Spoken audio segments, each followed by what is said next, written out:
கேட்டு பார்த்தான் கொடுக்கவே இல்லை.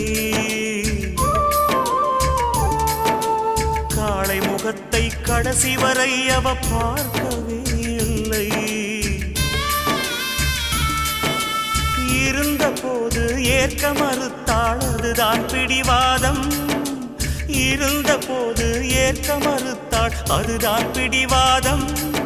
அவன் பிரிந்த போது பார்க்க துடித்தாள், அந்தோ பரிதாபம். பிரிவே காதலின் தண்டனையா?